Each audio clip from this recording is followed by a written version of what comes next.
तो भैया जैसा कि आप देख सकते हैं इतना जो ये जो है ना इतनी सी छोटी सी जगह में 5-6 प्रकार की सब्जियां लगाई हुई हैं। आप देखोगे तो ये है अपनी भिंडी। अगर आप थोड़ा सा आगे जाओगे तो आप देखोगे टमाटर अभी लगे हुए हैं, जस्ट लग ही रहे हैं, अभी छोटे छोटे हैं। फिर इसी में आप देखोगे ये भाजी है जो अपन लोग आप जो भी सब्जी खरीदते होंगे आप लोग देखते हैं भाजी अपने यहाँ मिलती है। तीसरी चीज़ इसमें मिर्ची लगाई हुई थी, तो मिर्ची के पौधे जो है ढंग से वो ग्रो नहीं कर पाए, तो वो नहीं हुई इसमें। बट फिर ये राजगीरा के पौधे लगे हुए हैं, इसमें 8-10 पौधे आपको दिख जाएंगे राजगीरा के। ये अपने यहाँ लाल भाजी बोल के पता नहीं मार्केट में कुछ तो भी बेचते हैं लोग, बट जो राजगीरा की भाजी होती है वो पौधे ऐसे होते हैं उसके। फिर आप देखेंगे भैया इसमें बैगन भी लगे हुए हैं, और थोड़ा आगे चलते हैं।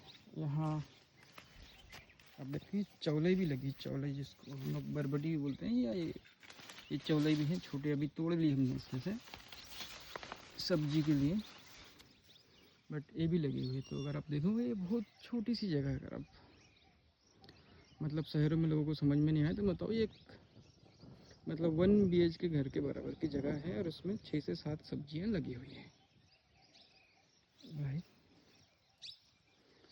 तो ऐसे होता है। अगर आप ये पूरा एरिया देखोगे तो लगभग आधा एकड़ ये जगह है। यहाँ कांदे लगे हुए थे, तो कांदे हमने अभी आज ही निकाले हैं। अभी आधे घर ले गए, अभी आधे घर ले जाने के बचे हुए हैं अभी। उसके बाद इधर तरबूज लगे हुए थे, तो हमने अभी कुछ सारे निकाल लिए। और तरबूज के साथ साथ यहाँ मेथी भी लगी हुई थी, मेथी जो आप ऐसे कड़ी वगैरह में डालते हैं ना अपन मसाले के रूप में, तो वो भी निकाल के यहाँ से ले जा लिया। अब ये है, ये मक्के हैं, कॉर्न के पौधे हैं। ये हमने गाय को खिलाने के लिए ऐसे डाल दिए थे, तो इनको काट काट के रोज़ थोड़ा थोड़ा गाय को खिलाते हैं। ये बहुत बड़े एरिया में लगा के रखे हैं। और ये गिलकी, अभी इसको पता नहीं क्या बोलते हैं, हम लोग इसको गिलकी या गलगले बोलते हैं। ये उसकी बेला है। और यहीं बाजू में थोड़े ये फिर बैगन लगे हुए हैं। सो ऐसे 8 से 10 सब्जियां इतने छोटे से एरिया में उगाई हुई हैं। और आपको बता दूँ यहाँ नीचे ही कुआं है अपना, वहाँ से पानी आता है इसमें। ज़्यादा पानी भी नहीं है उसमें। एक 5 HP का जो मोटर है वो लगभग आधे घंटे चलता है रोज़, बट उससे इतनी सिंचाई हो जाती है क्योंकि सब स्प्रिंकलर सिस्टम वगैरह लगा के रखा है, उससे पानी की काफ़ी बचत होती है। तो ये था फल सब्जियों के बारे में। अब मैं आपको एक बड़ी इम्पॉर्टेंट चीज़ बताने वाला हूँ जो होती है ना, अभी आप देख रहे होंगे ये आजू बाजू जो आप पेड़ पौधे देख रहे होंगे राइट, मई के महीने में राइट, इतने रिमोट एरिया में इतने हरे भरे पेड़ पौधे आपको कैसे दिख रहे हैं राइट। लोग करोड़ों पैसा खर्च कर देते हैं NGO के माध्यम से, वो कभी पेड़ नहीं उगा पाते राइट। तो इस एरिया में मैं आपको देख रहा हूँ, लोग गिन नहीं पाएंगे उतने पेड़ हैं जो पिछले 10 से 15 सालों में बढ़े हैं इस एरिया में। ये एरिया जैसे मैं जहाँ आज खड़ा हूँ ना, यहाँ से खड़ा होकर मैं आज से 10 साल पहले यहाँ से 2 किलोमीटर दूर तक सांप देख सकता था। यहाँ से लगभग 1.5-2 किलोमीटर दूर मेरे मामा का घर है, वो यहाँ से मुझे सांप घर दिखता था, अभी नहीं दिख रहा है।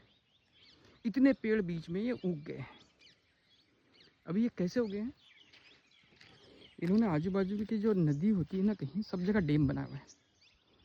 अब डैम बनाने से हुआ क्या, ये सारी ज़मीनें आप देख रहे हैं यार, यहाँ गेहूँ हो रहा है। आज से 10 साल पहले यहाँ गेहूँ नहीं होता था। ये सारी ज़मीनें सिंचित हो गई। ये सिंचित ज़मीन हो रही है, खेत में पानी आ रहा है तो पेड़ पौधों को पानी मिल रहा है, वो अपने आप उग रहा है राइट। और ये पेड़ पौधे जो है ना, ये जो लोग प्लांटेशन करते हैं पहाड़ियों पे जाके, जंगल एक ऐसी चीज़ है जो अपने आप ग्रो होता है। आप जो पौधों को ग्रो होने का जो इन्वायरमेंट होता है ना, उससे छेड़ाछाड़ी मत करो। आपको जंगल लगाने की ज़रूरत नहीं पड़ती, वो अपने आप ग्रो करता है, राइट। जैसे पेड़ उगा हो रहा है, अब उसको काटो मत, बढ़ने दो आप उसको, वो अपने आप बढ़ेगा। आपको पेड़ लगाने की ज़रूरत नहीं है। इसमें से कोई भी एक भी पेड़, इसमें से जो भी आप देख रहे हैं, किसी ने लगाया नहीं है, ये सब अपने आप उगे। ये बांस का जो झाड़ी है ये लगाई हुई है। ये सीताफल तो काफ़ी पुराना पौधा है, काफ़ी पुराना पेड़ सीताफल का। यहाँ ये तेंदू का वृक्ष है। फिर आप देखोगे यहाँ ये अरंडी का एक पेड़ लगा हुआ है, इसमें बहुत सारी अरंडी लगी हुई, तोड़ने की बाकी है, अब पता नहीं कब टाइम मिलता है तोड़ने का। फिर आप देखोगे तो ये जो पौधा है इसको तिनसा का पेड़ है। आगे आप देखोगे तो ये जो है नीम का वृक्ष है, और ये दो है, ये दो नीलगिरी के पेड़ ये लगाए हुए हैं। आज से 5-7 साल पहले लगाए थे, इतने बड़े हो गए। फिर बाकी इधर बबूल है सामने, आप देख रहे होंगे। और सामने ये महुए के तो बहुत पुराने पेड़ है, 100 साल से भी ज़्यादा पुराने पेड़ है। जो आप आगे महुए के पेड़ देख रहे हैं ना, ये सारे पेड़ आप देख सकते हैं। तो ये जो इतने सारे पेड़ इधर से लगे हुए हैं, जहाँ भी आप देख रहे हैं, ये सारे अपने आप बड़े हैं। ये पेड़ अपने आप लगे हैं, क्योंकि ये एरिया में पानी मिल रहा है और लोग काट नहीं रहे हैं पेड़ आजकल। आप देखोगे ना, गांव में पहले लकड़ियाँ जलाई जाती थी, राइट। अभी हर घर में गैस का कनेक्शन है गांव में, तो लकड़ियों का उपयोग हो ही नहीं रहा, तो कोई पेड़ पौधे नहीं कट रहे हैं।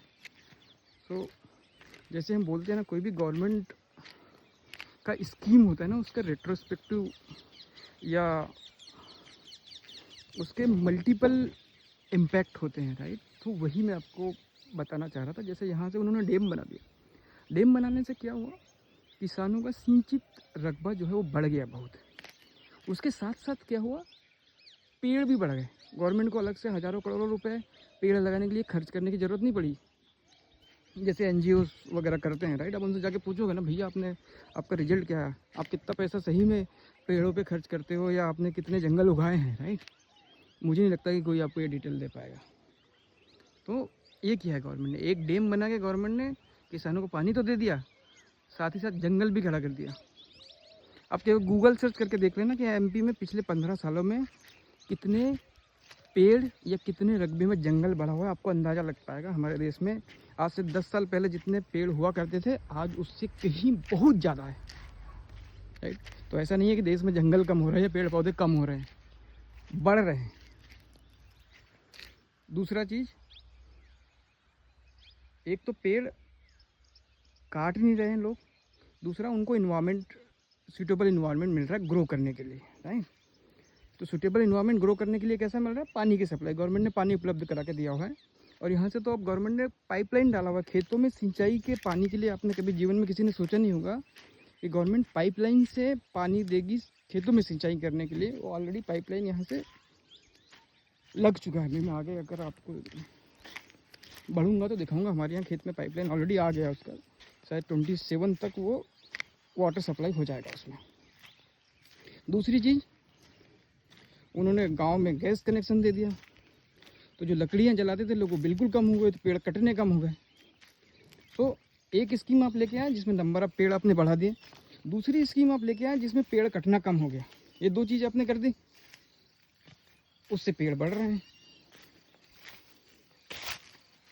राइट। अभी आप तीसरी चीज़ करने जा रहे हैं, किसानों को सिंचाई के लिए पानी दे रहे हैं, तो उसकी अलग से लाइन डली हुई है। और हर घर नल वाला तो आपने स्कीम सुना ही होगा, उसकी भी पाइपलाइन ऑलरेडी डलना चालू हो गया है गांव में।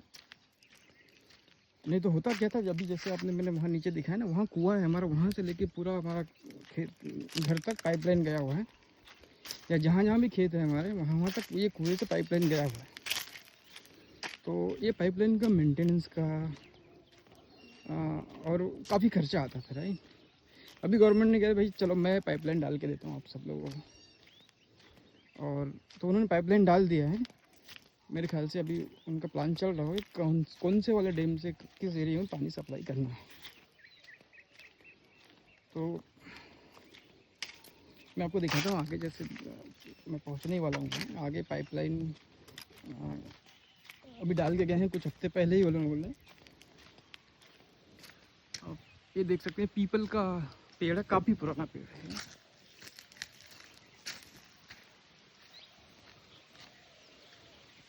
वो बेचारा बैग एक लटक गया बिजली की तार पे।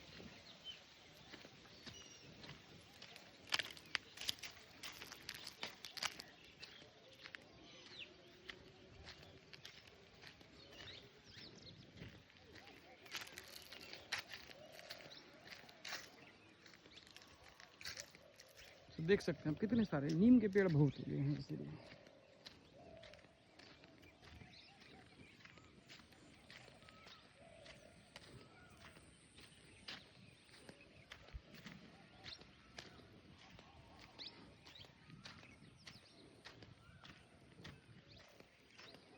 तो अभी हम कुएं से घर की तरफ आ रहे हैं।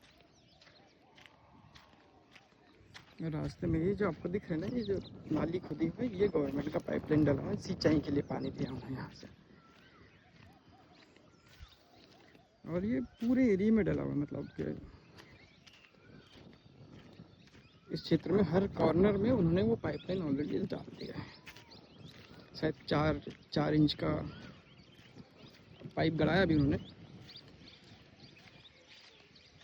तो इस एरिया में पानी की उपलब्धता और भी बढ़ जाएगी आने वाले कुछ सालों में।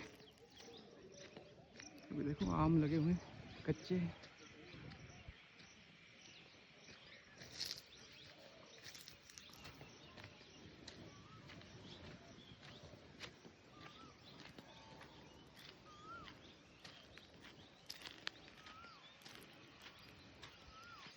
तो ये वाली पाइपलाइन की मैं बात कर रहा था, गवर्नमेंट का पाइपलाइन है। अगर आप देख सकते हो आगे तक उधर तक डाल दिया है। इधर से भी कहाँ से आई है आपको पता ही नहीं, कहाँ से आई है। अगर आप ये देखने जाओगे तो बहुत बड़ा एरिया इन्होंने ये कवर किया हुआ है। तो आज के लिए इतने ही दोस्तों। मैं शायद अगर अगली बार अपना दूसरे खेत तरफ घूमना हुआ तो फिर वहाँ के बारे में आपको जानकारी दूँगा। सो तब तक के लिए थैंक यू और बाय।